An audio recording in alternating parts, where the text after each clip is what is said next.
बिस्मिल्लाहिर्रहमानिर्रहीम, अस्सलाम वालेकुम नाज़रीन, दिस इज़ मी हमाद साफ़ी। आज मैं मीरपुर आज़ाद कश्मीर आया हूँ और आज मेरा यहाँ पे एक लेक्चर था, कुछ स्कूल के एक कैंप था, तो उसके अंदर मेरा लेक्चर था, एक सेशन था। उसके अंदर मैंने इकबाल के हवाले से, कायद आज़म के हवाले से उनको जो है एक मोटिवेशनल लेक्चर दिया, एक मोटिवेशनल सेशन किया। और आज मेरे साथ जो है मेहरान मारूफ भाई बैठे हैं, इन्होंने मुझे जो है मंगला डैम पर ले आए हैं और हम इनसे पूछेंगे कश्मीर के हवाले से, कश्मीर की तारीख़ के हवाले से, कश्मीर की रियल हिस्ट्री के हवाले से और ये जो आज़ाद जम्मू कश्मीर है इसकी हिस्ट्री के हवाले से कि ये कैसे वजूद में आया, और मकबूजा कश्मीर के हवाले से भी, इंडियन ऑक्युपाइड कश्मीर के हवाले से भी इनसे पूछेंगे। अस्सलाम वालेकुम साहब। वालेकुम सलाम, बहुत शुक्रिया जी आपका। कश्मीर के बारे में जो हमने तारीख़ की किताबों में पढ़ा है वो यह कि पूरा कश्मीर पहले एक झील थी, इसमें पानी ही पानी था। पूरा कश्मीर? हाँ जी, पूरा कश्मीर। अच्छा। बाद में फिर इस 12 मोला एक मकबूजा कश्मीर में जगह है, वहाँ से पहाड़ काटे गए। जब पहाड़ काटे गए तो पानी वहाँ से खारिज हुआ, फिर वहाँ से चंद एक पानी वाली जगह रह गई और खासे हिस्से में खुश्की आ गई। लेकिन शुरू में यहाँ पे इंसानी आबादी मुमकिन नहीं थी, क्योंकि पानी भी था, ठंड भी थी, बर्फबारी भी थी। तो बाद में पूरे कश्मीर में बाद में फिर ये हुआ कि वक्त गुजरने के साथ साथ, ये हज़ारों साल पहले की हिस्ट्री है, वक्त गुजरने के साथ साथ दीगर पाकिस्तान से, उस वक्त तो हिंदुस्तान था, वहाँ से दीगर ममालिक से, सब कॉन्टिनेंट से और दूसरे बर आज़मों से भी लोग आते गए। शुरू में ये था कि लोग मुस्तकिल पूरा साल यहाँ नहीं गुजारते थे, 6 महीने जिन महीनों में ठंड कम होती थी, हाँ, छुट्टियां गुजारने लोग आते थे। और जब वो छुट्टियां गुजारने आते थे तो उन्हें ये जगह बहुत पसंद आई, तो कुछ लोगों ने सोचा कि हम यहाँ पे मुस्तकिल अपनी रहाइश बना सकते हैं। और यहाँ पे इंसानी आबादी जब मुमकिन हुई तो मुख्तलिफ जोग दर जोग लोग आके यहाँ पे आबाद होना शुरू हो गए। तो शुरू में ये बड़ा पूरा अमन इलाका था, लोग अपनी ज़िंदगी से जब तंग आ जाते मसरूफियात से तो वो अपनी छुट्टियां गुजारने, खुश होने के लिए वो कश्मीर का रुख करते थे। लेकिन बाद में जब हिंदुस्तान की तकसीम का वक्त आया तो पार्टीशन के वक्त जो, अच्छा ये भी आपको बताता चलूँ कि हिंदुस्तान की जो 600 रियासतें थी, उन 600 रियासतों में से सबसे बड़ी रियासत जम्मू कश्मीर थी। जब पार्टीशन का वक्त आया तो सारी रियासतों को ये हक दिया गया कि आप में से जो रियासत भी, बल्कि एजेंडा ऑफ पार्टीशन के तहत ये कानून था कि जिन रियासतों में हिंदुओं की अक्सरियत है वो रियासतें हिंदुस्तान के साथ, इंडिया के पास जाएंगी, और जिन रियासतों में मुसलमान अक्सरियत आबादी है तो वो रियासतें पाकिस्तान के साथ इलाक़ करेंगी। बाकी रियासतों का मामला तो बहुस्न खूबी वो सरंजाम पा गया। लेकिन 3 रियासतें थी जिनमें रियासत जूनागढ़ और रियासत हैदराबाद और रियासत जम्मू कश्मीर थी, इनमें मसला हो गया। तो रियासत जूनागढ़ और रियासत हैदराबाद का मामला ये था कि वहाँ पे जो हुक्मरान था वो मुस्लिम था, लेकिन जो वहाँ पे मेजॉरिटी ऑफ पीपल थे वो हिंदू थे। तो वहाँ पे बे क्लेम हुआ, हालांकि वो जो हुक्मरान थे मुसलमान, वो ये चाहते थे कि उनका इलाक़ उन रियासतों का इलाक़ पाकिस्तान के साथ हो, लेकिन वहाँ के लोग चूंकि मुसलमान थे वो ये नहीं चाहते थे कि उनका इलाक़ हिंदुस्तान के साथ हो, वो पाकिस्तान के साथ इलाक़ करना चाह रहे थे। नहीं, बल्कि वो हिंदुस्तान के, चूंकि हिंदू थे, वो हिंदुस्तान के साथ इलाक़ करना चाह रहे थे, हिंदुस्तान के साथ, और मुस्लिम जो है वो पाकिस्तान के साथ। रियासत जम्मू कश्मीर का जो महाराजा था, महाराजा हरी सिंह, वो सिख था और वो उसने पहले तो ये राय पेश की, ये चॉइस उसकी ये थी कि रियासत जम्मू कश्मीर एक खुद मुख्तार आज़ाद रियासत होनी चाहिए, मुल्क होना चाहिए अलग सा। लेकिन यहाँ के मुसलमान, चूंकि यहाँ पे जो आबादी थी वो ज़्यादातर मुसलमान थी, उस वक्त कायद आज़म रहमतुल्लाह अलैह की क़यादत में सारे मुसलमान यकजा थे, सारी रियासतों के मुसलमान ये चाहते थे कि उनका इलाक़ पाकिस्तान के साथ हो। लेकिन उसने मकारी के साथ पहले ये ऐलान किया कि हम आज़ाद रहना चाहते हैं। लेकिन जब यहाँ के लोगों ने बगावत शुरू कर दी उसके ख़िलाफ़ और पूरी एक आर्मी तैयार हुई 40,000 की तादाद में, जो रिटायर्ड अफसरान पे और आम लोगों में मुश्तमिल थी, उन्होंने डंडे के जोर पे, कलाड़ियों से और अपने जोर बाजू से लड़के ये जो डोगरा हुकूमत की फौज थी उसको शिकस्त दी। और उस वक्त उनका यही नारा था कि वो कश्मीर बनेगा पाकिस्तान। तो उस वक्त फिर हरी सिंह ने, उस वक्त के वज़ीर आज़म जो हिंदुस्तान का वज़ीर आज़म था, उससे मदद तलब की कि आप हमें फ़ौज भेजें, क्योंकि यहाँ के जो अवाम है उन्होंने मेरे खिलाफ बगावत कर ली है। लेकिन वो बड़ा चालाक था, उसने ये शर्त रखी कि अगर आप इंडिया के वज़ीर, अगर आप इंडिया के साथ इल्हाक़ कर लें और उसकी दस्तावेज़ पर दस्तखत कर लें तो हम आपकी मदद के लिए फ़ौजें भेजेंगे। चूंकि वो शिकस्त खा रहा था, डरा हुआ था, उसको कहीं यहाँ पे पैर जमाने की जगह नहीं मिल रही थी, तो उसने बौखलाहट में, जल्दबाजी में वो हिंदुस्तान के साथ इल्हाक की दस्तावेज पे दस्तखत कर लिए। बस यूं समझ ले वो एक सियात तरीन दिन था रियासत जम्मू कश्मीर की तारीख का कि और आज 70 साल गुजरने के बावजूद उसका खमियाजा रियासत जम्मू कश्मीर के लोग भुगत रहे हैं। आज भी मकबूजा कश्मीर के अंदर बेशुमार लोग वो इल्हाक पाकिस्तान के लिए, तकमील पाकिस्तान के लिए, नजरिया पाकिस्तान के लिए अपनी जानें कुर्बान कर रहे हैं। और ये 7 लाख से ज़्यादा मुसलमान आज तक इस इल्हाक के लिए, और जो अल्लामा मोहम्मद इकबाल का जो ख्वाब था उसको शर्मिंदा ताबीर करने के लिए, कायद आज़म के उस विजन की तकमील के लिए जो एक आज़ाद रियासत का ख्वाब उन्होंने देखा था, वो अभी तक मैं ये समझता हूँ कि तकमील पाकिस्तान, आज़ादी कश्मीर के बगैर नामुमकिन है। कश्मीर जो है शहर आ गया है, राइट? बिल्कुल, कायद आज़म रहमतुल्लाह अलैह ने कश्मीर के हवाले से फरमाया था कि कश्मीर पाकिस्तान की शहरग है, और जैसे आपको पता है कि अगर शहरग ही सलामत न रहे तो इंसान का बाकी जो बदन है, जो जिस्म है, वो वैसे भी बेजान हो जाता है। तो कश्मीर भी बिल्कुल इसी तरह पाकिस्तान के लिए शहरग की हैसियत रखता है कि अगर खुदा न खास्ता कोई कहर टूटता है कश्मीर के ऊपर तो उसे पाकिस्तान भी महफूज नहीं रह पाएगा। वो पांच आप जो है पाकिस्तान की जो निज़ाम है पानी का, तो वो सारा जो है कश्मीर से होता है। बिल्कुल ऐसा ही है, जो सारा निज़ाम चलता है पाकिस्तान का वो कश्मीर से जो गुजरने वाले दरिया है उन्हीं पर चलता है। उस वहाँ पाकिस्तान की फसलें और पाकिस्तान का सारा ज़राअत का निज़ाम इसी पानी पे चलता है। इसी वजह से कायद आज़म रहमतुल्लाह अलैह ने कश्मीर को पाकिस्तान की शहर करार, और उससे भी बड़ी वजह यह है जिसके लिए कश्मीर की आवाम भी जद्दोजहद कर, वो ये थी कि पाकिस्तान में रहने वाले लोग, कश्मीर में रहने वाले लोग, वो एक जैसी सकाफत रखते हैं, एक जैसी ज़ुबान बोलते हैं, वो हर हवाले से एक दूसरे के साथ मैच करते हैं, ज़मीनी रास्ते एक जैसे हैं, आबो हवा एक जैसी है, मौसम एक जैसा है। और उससे भी बढ़ के ये था कि जो नारा था कि बढ़ के रहेगा हिंदुस्तान, बन के रहेगा पाकिस्तान। पाकिस्तान का मतलब क्या?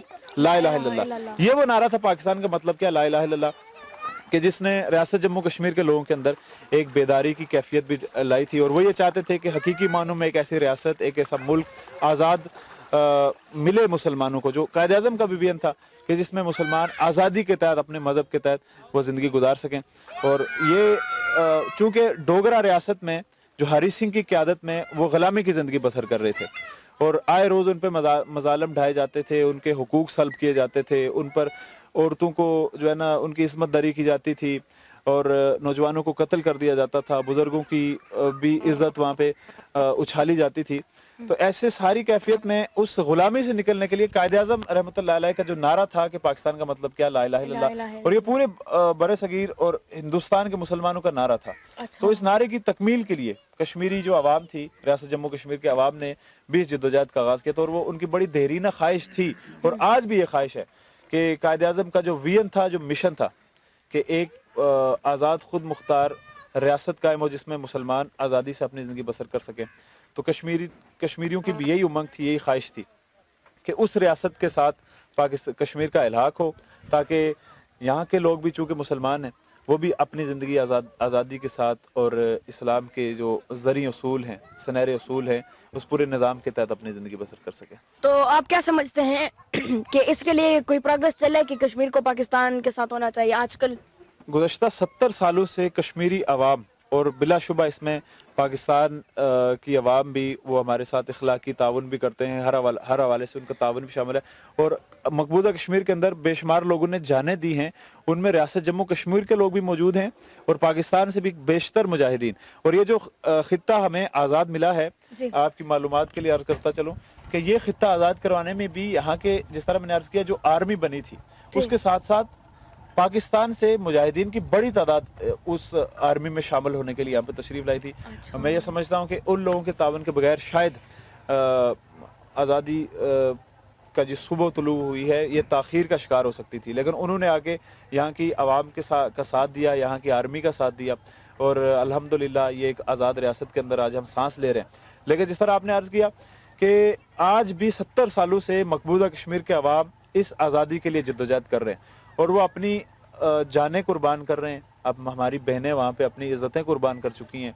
7 लाख से ज़्यादा तादाद में वहाँ के लोगों ने अपनी जानों के नजराने पेश किए हैं। तो हमें उम्मीद है, हमें यकीन है کہ وہ لاکھوں شہداء کا خون رائگاں نہیں جائے گا, ان کی قربانیاں کبھی رائگاں نہیں جائیں گی. وہ وقت انشاءاللہ قریب ہے. اس کے لیے ایک بات ضرور عرض کرنا چاہوں گا کہ پاکستان کے عوام سے بھی یہ گزارش کرنا چاہوں گا کہ جس حد تک ممکن ہے کشمیر کی اس جدوجہد آزادی میں ان کا ساتھ دیں. اور اس سے بھی بڑھ کے جو ہماری سیاسی اور عسکری قیادت ہے, میں سمجھتا ہوں کہ جس دن پاکستان کی سیاسی اور عسکری قیادت مسئلہ کشمیر کے حل کے لیے اخلاص کے ساتھ کوشش کرنا شروع کر دے گی, اس دن سے آزادی کشمیر کا سورج طلوع ہونا شروع ہو جائے گا. تو گزارش ہم یہی کرتے ہیں موجودہ وقت کی حکمرانوں سے, حکومت سے, کہ ہر حوالے سے, اخلاقی حوالے سے, باقی دیگر جتنے بھی حوالوں سے آپ پاکستان کی وکالت اچھے طریقے سے بین الاقوامی دنیا کے سامنے, اقوام متحدہ کے سامنے پاکستان کی اچھے طریقے سے وکالت کرے. تو وہ وقت دور نہیں ہے کہ جب ہزاروں شہداء کی خون کی سرخی اور جو انہوں نے بے شمار قربانیاں پیش کی ہیں وہ رنگ لائے گی. اور جیسے ہم آج الحمدللہ آزادی کا سانس لے رہے ہیں, ایسے ہمارے دوسرے مقبوضہ وادی کے لوگ بھی آزادی کا سانس لیں گے. اور ہم سب مل کے ایک پاکستان کو مضبوط ترین پاکستان بنائیں گے. اور اس کو قائد اعظم کے جو ویژن تھا کہ اس کو ایک اسلامی ریاست, اسلامی فلاحی ریاست بنائیں گے, اس کی تکمیل کے لیے کشمیر کی عوام جیسے جدوجہد کر رہی ہے, آزادی کے بعد اس سے اپنی جدوجہد تیز تر کر کے ہم ایک آزاد ریاست کے اندر اپنی زندگی گزار سکتے ہیں. اچھا سر, آخری سوال, اور وہ سوال کشمیر کی جو ہے بیوٹی کے حوالے سے میں پوچھنا چاہوں گا, جس کو چونکہ دنیا میں جنت کہا جاتا ہے, تو مجھے بھی یہ جگہ بہت پیاری لگی. آپ ذرا کشمیر کی بیوٹی کے حوالے سے اور ٹورزم کے حوالے سے آپ بات کریں. کشمیر جنت نظیر کہا جاتا ہے اسے. گر فردوس بروئے زمی است, ہمی است تو ہمی است تو ہمی است, علامہ محمد اقبال کا بڑا مشہور شعر ہے, وہ ہمارے اس کشمیر کے حوالے سے. وہ کشمیر کے حوالے سے کیا کہتے ہیں؟ علامہ اقبال چونکہ خود کشمیری تھے, جی, کشمیر کے حوالے کشمیر سے تعلق رکھتے جی, تھے. اور وہ خود کشمیر سے ان کا تعلق تھا. بعد میں وہ پنجاب شفٹ ہوئے تھے, وہاں پہ منتقل ہوئے تھے. جی, سیالکوٹ. تو ظاہر ہے ان کی بڑی جذباتی وابستگی بھی تھی کشمیر کے حوالے سے, اور بڑے فکر مند بھی تھے جیسے قائد اعظم تھے. تو ان کا بھی یہی خواب تھا جو انہوں نے پاکستان کا نقشہ دیا تھا, اس میں انہوں نے بڑی بنیادی حیثیت کشمیر, ریاست جموں کشمیر کو دی تھی کہ ریاست جموں کشمیر اور 4 صوبے جن میں سندھ, پنجاب, بلوچستان, خیبر پختونخوا, یہ 4 صوبے اور یہ ریاست مل کے ایک آزاد ریاست بنائیں گے. تو سیاحت کے حوالے سے آپ نے پوچھا, سیاحت کا بہت ہی اسکوپ ہے کشمیر کے اندر. کشمیر اپنا معیشت کا نظام, پاکستان بھی اور کشمیر بھی, معیشت کا نظام اگر یہاں پہ سیاحت کا کی سہولیات زیادہ اچھے طریقے سے فراہم کی جائیں, ہوٹلز, ریسٹورنٹ ہوں, اسپیسیفکلی نیلم ویلی, ان جگہوں پر. نیلم ویلی دنیا کی خوبصورت ترین جگہوں میں سے ایک جگہ ہے, اور ضلع پونچھ کا راولا کوٹ, باغ, دیر کوٹ, مطلب گلگت بلتستان. اچھا, وہ بھی کشمیر کا حصہ ہی ہے. بالکل, گلگت بلتستان جو ریاست جموں کشمیر ہے اس کا ایک صوبہ. یہ جو جنگ ہو رہی ہے یہ وہاں پر کیوں نہیں ہو رہی؟ چونکہ وہ آزاد کشمیر کا حصہ ہے. اچھا, ہاں, ریاست جو گلگت بلتستان ہے, گلگت بلتستان کا نام کیوں دیا گیا؟ ریاست جموں کشمیر کے جو 4 صوبے تھے ان میں ایک لداخ تھا, ایک جموں تھا, ایک وادی کشمیر تھا, اور ایک گلگت بلتستان تھا. گلگت بلتستان ریاست جموں کشمیر کا ایک صوبہ ہے. تو پہلے سے یہ گلگت بلتستان ہے. ہاں جی, ازل سے گلگت بلتستان ریاست جموں کشمیر کا حصہ ہے. ٹھیک ہے سر, تھینک یو. اور سیاحت کے حوالے سے جو آپ نے سوال کیا کہ بہت ہی زیادہ سکوپ موجود ہے, اور دنیا اگر آپ نے اپنی زندگی کو پرسکون بنانا ہے تو میں تو آپ کو یہی مشورہ دوں گا کہ آپ کشمیر کا رخ کریں. اور یہاں پہ نیچرل بیوٹی موجود ہے, ہر ایک آپ کو چھوٹی سی چھوٹی جگہ جن کو شاید ہم بہت زیادہ, چونکہ ہم یہاں پہ رہ کے عادی ہوئے ہیں, جب پاکستان سے, پنجاب سے لوگ آتے ہیں گھومنے, وہ اس کو دیکھ کے حیران رہ جاتے ہیں کہ اتنی, واقعی وہ اس چیز کو ایڈمٹ کرتے ہیں کہ جس نے کشمیر کے حوالے سے کشمیر جنت نظیر کا, اس کو وادی پرل کا, واقعی اس نے بالکل درست کا. آخری بات جو میں کرنا چاہوں گا وہ یہ ہے کہ جو ہندوستان کا اس ریاست پہ غاصبانہ قبضہ ہے وہ انشاءاللہ تادیر نہیں رہے گا. جیسے میں نے پہلے بھی عرض کیا کہ یہ لاکھوں شہداء کا خون رائگاں نہیں جائے گا. جیسے شعر بھی ہے کہ یاران جہاں کہتے ہیں کشمیر ہے جنت, جنت کسی کافر کو ملی ہے نہ ملے گی. اور یہی دعا ہے میرے لیے کہ توڑ اس دستے جفاکیش کو یارب جس نے روح آزادی کشمیر کو پامال کیا. ہم پاکستانی ہیں, پاکستان ہمارا ہے, اور وہ وقت دور نہیں ہے کہ جب کشمیر حقیقی معنوں میں پاکستان کا حصہ بنے گا اور پاکستان مکمل ہوگا. کشمیر بن کے رہے گا پاکستان, کشمیر پاکستان کا حصہ رہا ہے, اور انشاءاللہ کشمیر کا مقدر پاکستان ہے اور پاکستان کا مقدر کشمیر ہے. شکریہ صاحب, thank you very much. Thank you. شکریہ. डियर व्यूवर्स, आपने सर की बातें सुनी, मेहरान भाई की आपने बातें सुनी, कश्मीर की हिस्ट्री के हवाले से हमने बातें की, और पाकिस्तान के साथ रिलेशनशिप, कश्मीर की तारीख, जम्मू कश्मीर, गिलगित बल्तिस्तान, कश्मीर की ब्यूटी एंड टूरिज्म स्पॉट्स के हवाले से हमने बातें की। और इंशाल्लाह एक दूसरे शो में आपसे मुलाकात होगी। अब तक के लिए अहमद साफ़ी को इजाज़त दीजिए। अल्लाह हाफ़िज़।